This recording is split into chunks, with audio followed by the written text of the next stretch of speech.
বিসমিল্লাহির রহমানির রহিম। বিএনপির বিরুদ্ধে ষড়যন্ত্র অব্যাহত রয়েছে, দেশে বিদেশে সব জায়গায়। সংবিধান নিয়ে বিএনপির উপর উচ্চাপন হচ্ছে। বিএনপি এটা চায় না, ওইটা চায় না, ওইটা চায় না। আসলে বিএনপি কোনোটাই বলে না যে আমরা ওইটা নির্দিষ্ট করে কিছু বলে না, যে চায় না ওইরকম, মানে বিএনপি খারিজ করে দেয় না কোনো কিছু। যা হোক, গতকাল বৈষম্য বিরোধী আন্দোলনের নেতা সার্জিস আলম, তারপর হাসনাত আবদুল্লাহ ও মাহফুজ আলম তো অবশ্য উপদেষ্টা, এই তিনজন বিবিসি বাংলাকে একটা সাক্ষাৎকার দিয়েছেন। সেখানে কিছু অংশ বিষয় আমি আপনাদেরকে পড়ে শোনাই। তারপর আর একটা খবর, দেশ টিভিতে একটা খবর প্রচার হয়েছে, দুইটা খবরে একটু করে শোনাই আপনাদেরকে পড়ে, তারপর আমি আলোচনায় আসবো।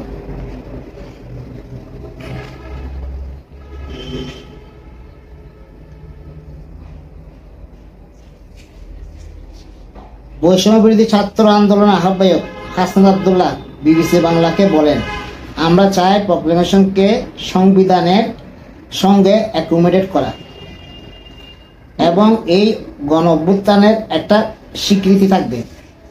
সংবিধানকে রহিত করা বিষয়টা এমন না, সংবিধানকে বাদ দেওয়াটা এমন না বলতেছে তারা।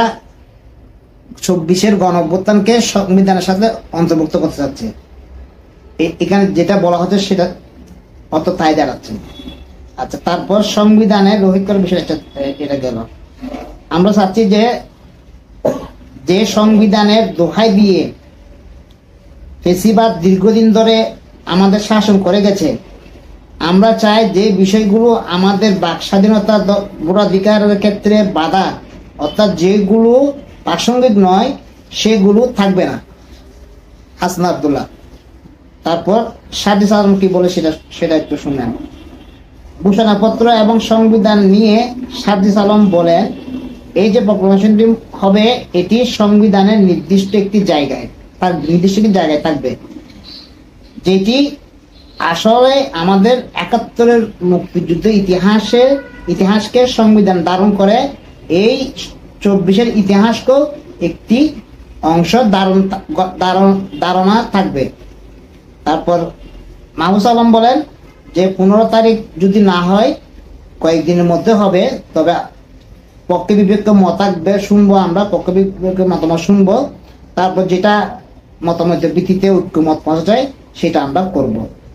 এটা হচ্ছে মাহফুজ আলমের বক্তব্য। আর একটা যেটা দেশ টিভির কথা বলছিলাম, সেটা হচ্ছে যুক্তরাষ্ট্রে একটি অনুষ্ঠানে ব্রেকফাস্টে বিএনপির ভারপ্রাপ্ত চেয়ারম্যান জনাব তারেক রহমান, মহাসচিব মির্জা ফখরুল ইসলাম আলমগীর এবং স্থায়ী কমিটির সদস্য আমির খসরু মাহমুদকে আমন্ত্রণ জানিয়েছে ডোনাল্ড ট্রাম্প, নবনির্বাচিত প্রেসিডেন্ট ডোনাল্ড ট্রাম্প। প্রথমে দ্বিতীয় খবরটা দিয়ে শুরু করি। আপনাদের নিশ্চয় মনে আছে, মাফিয়া হাসিনা দেশ থেকে পালানোর পর কিছুদিন আগে যখন আমেরিকার প্রেসিডেন্ট নির্বাচিত হয়েছিল ডোনাল্ড ট্রাম্প, তখনই উনি একটা অডিও বাজারে ছাড়ছিল। সেখানে উনি বলছে যে এগুলো সব আপনারা জানেন, ডোনাল্ড ট্রাম্পের ছবি নিয়ে মিছিল করার জন্য, যাতে কোনো আঘাত আসলে সেটা ডোনাল্ড ট্রাম্পকে পাঠিয়ে বলতে পারবে। এবং উনি ওখানে একটা কথা বলছিল যে আমার সাথে ডোনাল্ড ট্রাম্পের একটা সম্পর্ক আছে, মানে একটা লিঙ্ক আছে। তো এখন এই খবরটা শুনে মাফিয়া হাসিনার কি অবস্থা হয় সেটা আমার দেখার খুব ইচ্ছে।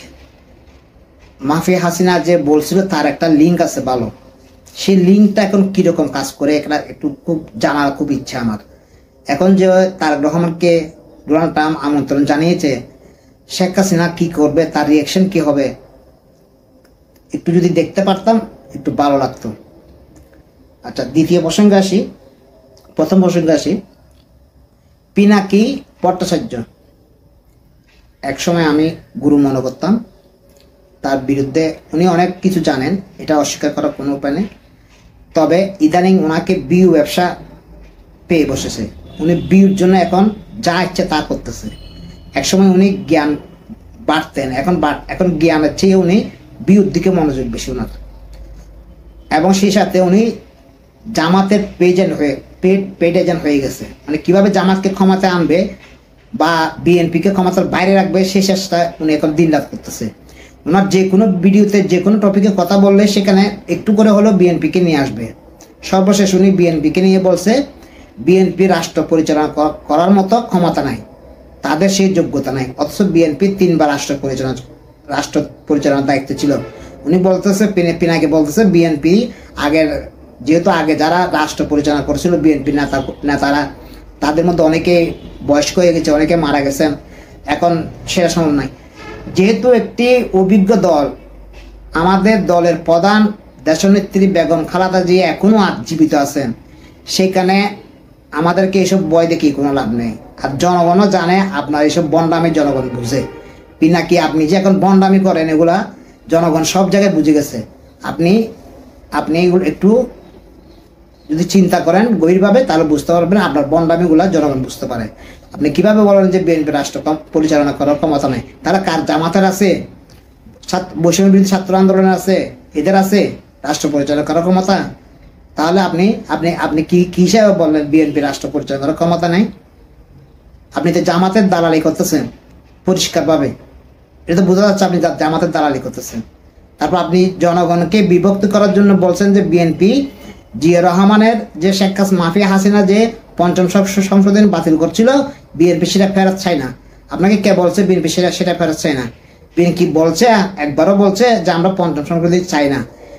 আপনি বলতেছেন বিএনপি ৭২ সংবিধানের জন্য কান্নাকাটি করতেছে। বিএনপি কোথায় ৭২ সংবিধানের জন্য কান্নাকাটি করতেছে?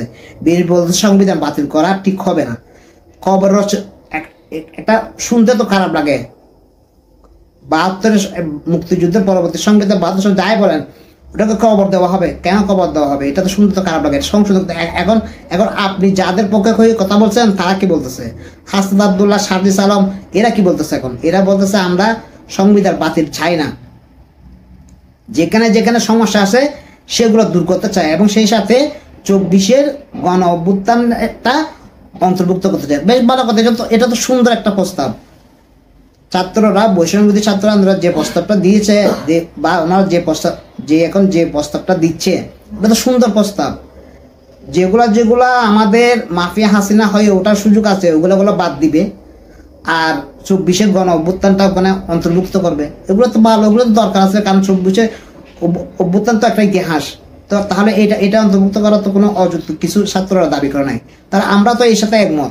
তাহলে আপনি মাঝখানে পরে বলতেছেন বিএনপি ৭২ সংবিধানের জন্য কান্নাকাটি করতেছে। বিএনপি কোথায় কান্নাকাটি করছে ৭২ সংবিধানের জন্য?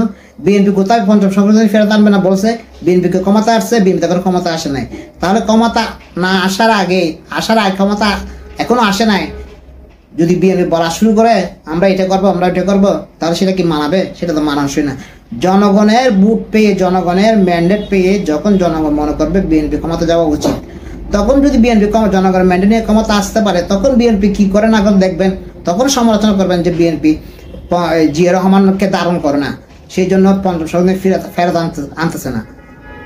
বিএনপি অবশ্যই ৫ম সংবিধান ফেরত আনবে, কারণ এটা আমাদের একটা ফেস্টিজ ইস্যু। এটা আপনি বলে দিলে তো হবে না। এটা বিএনপি আপনি বললো না বলে তো ফেরত আনবেই বিএনপি। তারপর আপনি বলছেন বিএনপি প্রধান উপদেষ্টাকে গিয়ে বলছে আওয়ামী লীগকে নির্বাচনে চাই। কোথায় বলছে দেখান তো, আপনি প্রমাণ দেখান তো। বিএনপি কোথায় বলছে? মির্জা ফখরুল নাম উল্লেখ করে বলছেন প্রধান উপদেষ্টাকে গিয়ে বলছে আওয়ামী লীগকে নির্বাচনে চাই। কোথায় বলছে আপনি দেখান তো, প্রমাণ দেখান তো। বিএনপি বলছে কে কোন দল নির্বাচন করবে কি করবে না সেটা আমাদের ব্যাপার না, সেটা জনগণের ব্যাপার। সেটা বিএনপি তো জনগণের উপর ছেড়ে দিয়েছে। বিএনপি তো আপনারা সাথে বিএনপি খাদে নিয়ে নিক, আপনারা যা বলবেন বিএনপি আপনাদের কথা উঠবে, আপনাদের কথা বসবে। কেন? আপনারা কে? বিএনপি একটা বিশাল দল, তাহলে আপনি কে সেই জায়গায়? আপনারা হচ্ছেন, আপনি যা বলবেন উঠবে, ইলিয়াস যা বলবে বিএনপি বসবে।